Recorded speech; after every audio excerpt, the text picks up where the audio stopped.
Today I'll be answering some questions about South Korea.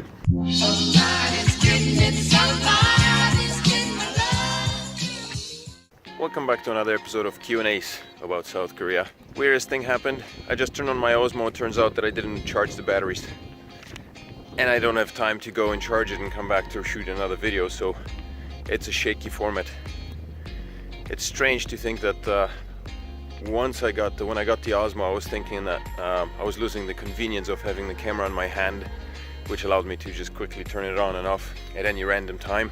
There's a lot more mobility with the hand, as you can see. You know, I can turn around quickly, and with the Osmo, the process is a lot smoother, so the camera doesn't react as quickly. But now that the Osmo is gone, well, for the time being at least, I realized that I find it so inconvenient. It's necessary for the quality of the recording, for the lack of the shakiness, and it's just so much better to have the Osmo. It's a beautiful day today, man. I think on a day like today, working should be made illegal. Cherry blossoms are full. There's a bunch of bees. If you stop underneath one of the trees, you can hear a hum. There's a hum coming from the trees. The trees are humming. Or the bees. Oh, look at it, it's gorgeous.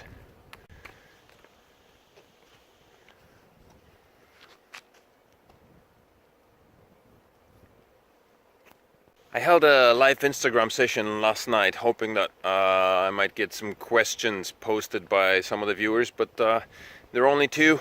One stuck around long enough to see the end of the live, never asked any questions, and in the meantime there were 9 people that watched it, but there were no questions asked. So I dug up some questions from the internet and I'm going to answer those. First one is, what's the most popular sport in Korea? Without a question, without a doubt, that's baseball. Actually, there may be a doubt.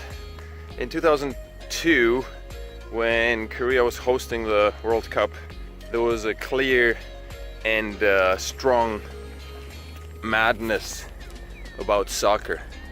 The Reds were everywhere, everybody was cheering on their team, the Korean team, and people loved soccer. The craze has faded over time, and people are not as into soccer as they used to be. Still popular, but I think it's in a tight competition with baseball. So actually, I don't know, one of those two. Which one's most popular? Either baseball or soccer. I guess you'd have to look at the statistics of who watches what and how many games are played. And question 2. What's the name of the traditional Korean costume? The traditional Korean costume is called a hanbok. Actually, I think I'm gonna sit down somewhere to get rid of the shakiness. I'll set the camera up somewhere. That's the idea. Okay, we'll find a place. Okay, this should do. I found a bench. It's good because I could shed my layers, take off my jacket. There's still gonna be some shakiness, obviously, because the camera is connected to my body, which never stops moving. Essentially, there's a heartbeat and all that stuff, and you know, I'm not a robot. Anyway, I still can't believe this Osmo thing. I thought I had batteries left in it, and apparently I didn't. Shocking. See? Gotta check your equipment before you start recording. What's the name of the traditional Korean costume? It's called a hanbok. Hanboks are similar to kimonos. Well, no, not really. The idea behind them is similar, I guess. They're worn by women, mostly. Men wear them too. They're male hanboks as well. People only wear them these days on special occasions, so you will see hanboks at certain kinds of weddings. Koreans will have two wedding ceremonies. The first one will be a traditional Western ceremony, in which the bride will wear a white dress and a suit and all that stuff, and oftentimes people will have a second one that is followed right after the traditional one, and that's when people dress up in their hanboks and have a very kind of makeup and traditional style of closing up the wedding. Hanboks are pretty. The design is very different from kimonos. They're just as intricately worn as kimonos can be, but they have a very different design. Question number 3. What is a national living treasure? It turns out that there's not just one national living treasure, but several. Turns out that there's only one type of national living treasure, and those are performers and craftsmen. So anybody who is engaged in the making and creating of dance, music, games, rituals, martial arts, pottery and crafts, Those are the people that are seen as national living treasures. Problem with me sitting here is the wind. I hope the microphone doesn't pick up too much of it. I try to make pauses. There are about 180 national living treasures, which means that there's about 180 people who engaged in the art of making crafts and designs, which kind of would explain why pop music, K-pop, is so big in Korea. Maybe it's part of the whole deal, because it's very uniquely Korean, I guess. There was J-pop for a long time, which I thought K-pop was very much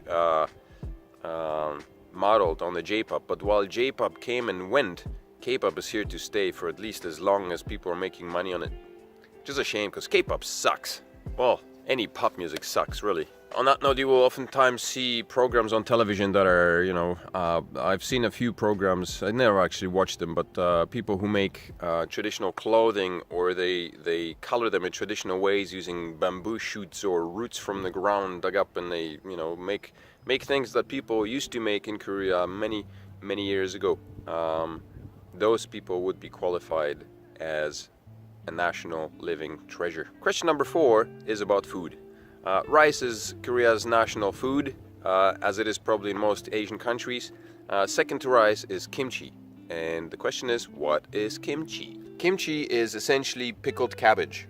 Stuff that you see in Europe, like sauerkraut, with the exception that kimchi is prepared in a slightly different way. So the process of making kimchi takes a while. First, you have to soak the cabbage in salt water. And you soak the cabbage in salt water for a good day or so. After that, you remove it and you begin to smear it up with specially prepared chili powder paste type deal. Oftentimes, people will add some seafood to it, so either small fish or clams. And I guess in combination with the cabbage being pickled and all the spiciness and the seafood, it's supposed to have some, it's supposed to be healthy for you. Pickled food is generally pretty good for you because it's basically probiotic that you shove into your body, and probiotics are always good for the gut. So you should eat a lot of pickled foods, which explains why a lot of people hold kimchi to such high esteem, because it's a pickled food. The only problem is that it's spicy, which some claim may be cause for stomach cancer. Kimchi is good. It comes in several different forms. There's lots of different kinds of kimchi. It's not just cabbage. There is radish that's made into kimchi. There's leeks you can make into kimchi. There's kimchi, pa kimchi, which is like onion kimchi, and they're basically spring onions that are turned. That's my favorite. So good. But yeah, the idea of pickling food or slathering up with spicy paste, it's a good one. There's always salt inside, obviously, and it makes for really good damn eating. The last question is kind of a doozy. Who's the mythical founder of Korea? To give this question a justifiable answer would take a little bit longer than this video allows, but I'll try to do my best to summarize it in as much detail as I possibly can. I had to move away from that recording spot because I realized that there was too much noise in the background. I've also come to realize something else. The anal retentiveness of the Western world is just staggering. I've never noticed it until, I guess, a few years ago. I started noticing things about, that used to bug me about Korea, like the parking and some other things.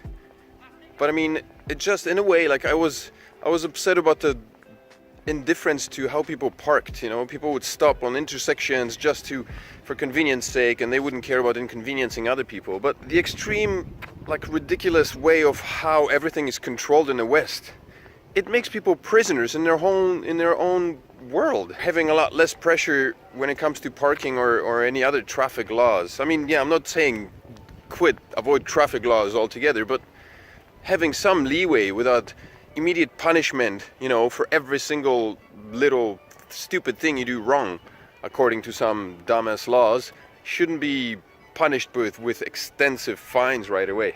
Speeding, yes. Running red lights, clearly, because those are dangerous. But I mean, parking on the side of the road, what's the big danger in it? It's inconveniencing you from some reason? When I was working in kitchen craft in Winnipeg, we were using air pressurized air to clean off the working space and stuff like that. And sometimes we would use it on ourselves just to clear off some of the dust. And I remember a supervisor just rushing in and just screaming at us like a wild animal, because air might rush into your bloodstream through if you have a cut on your skin, you could blow some air inside and that would get into your bloodstream and go to your heart and kill you. Anyway, in Korea, people use this type of pressurized air to clean themselves off after a nice long hike in the mountains. And I'm pretty sure that there were a lot more deaths reported as a result resulting from fan than pressurized air being blown onto themselves. If you kitchen craft supervisors and your stupid logic, your stupid backward logic. Okay, this walking is not generating very good quality content, so I'm gonna find some place to sit.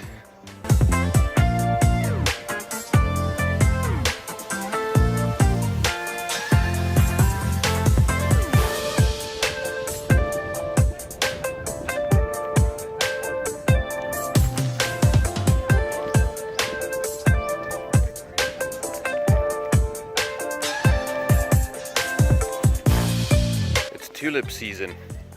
This park sets up every year. There's a tulip festival. There's a garden in the back over there, a little petting zoo with some llamas and stuff. Maybe I can go in there as well. And tulips are set up. Hey, remember how I told you that Osan has a history of whaling and that sculptures are plastered all over the city, and there's always reminders of whales and dolphins and stuff? Well, this is a playground. Check it out. These are dolphins.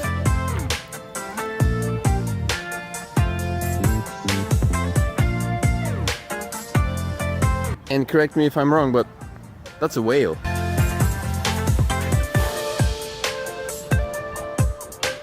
So back to the final question. Who's the mythical founder of Korea? The short version, Tangun, born on Mountain Taebek. The long version is, Quentin, the god of all heavens, had a son. Hwanung, who was the son, begged his dad to go to Earth. He wanted to hang out in mountains and lush valleys of the Earth and see all the stuff the Earth had to offer. So his father sent him to Earth with like 1,000 of his apprentices or apostles. They were ministers for wind, rain, and all the beautiful mayhem that is caused by natural disasters. So this Hwangung dude, son of the heavens god, descended to Mountain Taebek with 3,000 of his helpers. And there on Mount Taebek, they founded the first city called Shinshi, which is translation for City of the Gods. Together with the Minister of Clouds, Rain, and Wind, they formed some laws for the people to follow, because they were kind of disheartened by the evil that people's hearts held.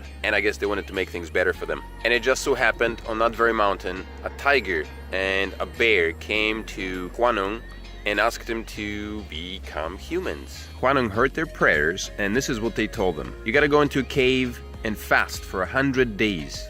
Which kind of would explain a lot of things about the Korean culture. He also gave him a bunch of raw garlic and stay out of sunlight. In Korea, 100 days is a magical number. Couples celebrate their 100-day anniversary. Babies born are celebrated, after 100 days of birth. 100 days is important in Korea. It makes sense with the babies, because I think the first trimesters used to be quite difficult. Apparently it comes from a myth of the tiger and bear who wanted to become human, and all they had to eat for 100 days were cloves of garlic. Which also explains why Koreans love garlic so much. Koreans do consume a lot of garlic. There's nothing wrong with it. Garlic's very healthy. Unfortunately for the tiger got hungry and left the cave way before the required time. The bear stuck around, and after 21 days she came out and she became a beautiful woman. But she was very sad. She wanted a baby. So she asked Hwanung to give her a baby, and Hwanung, in his all godly decency, took her in and made her his wife. And that's how Tangun was born. Since he was the grandson of heaven, he was the grandson of Quentin, the god of the heavens, his name Tangun means altar prince. I thought it has a similar sound to carrot. Tangun? Tangun. Carrot. And so as Tangun grew, he became wiser and smarter and more powerful. He went to Pyongyang, and founded the Kyochong Kingdom in 2333 BC. Apparently back then people already followed Christianity or the Christian calendar. Something like 2,000 years later, he returned to Mount Taebaek and became a mountain god. And that is the story of the mythical founder of Korea. The wind has finally subsided. Man, I wish I had the Osmo running. I could walk around and show a little bit. I don't want to be carrying the camera around with its shakiness because it's really annoying. I've seen some of my older videos and they're hard to watch, so I prefer to sit and record because walking around with the camera is just bothersome when it shakes the way it does in your hand. So I'm going to conclude this video with that. I'll show you a few more shots of the beautiful cherry blossom trees that are here. But I hope you liked the content. Please leave a comment in the section below. Remember to subscribe, hit the notification button, the bell button for more. Hit the subscribe button and the like button, definitely the like button. And I hope to see you on the weekend in another expat edition of a vlog. Tada!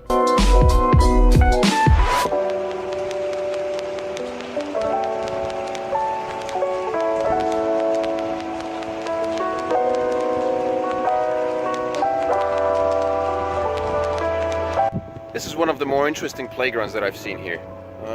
It's built, it's got like pipes. See this pipe? It's like a dragon that's in and out, coming in and out of the concrete. But at one end, right here, but you can sit down here and shout into this end while people on the other end can hear what you're saying.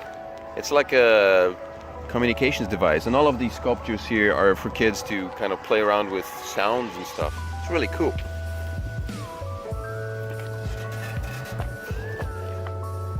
Like this thing here. I can talk into this giant tube. Woo!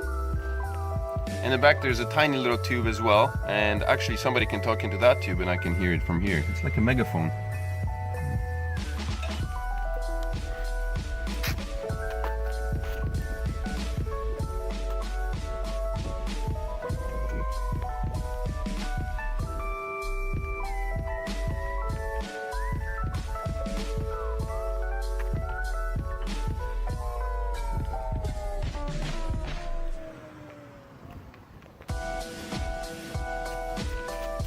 Good exercise for the kids.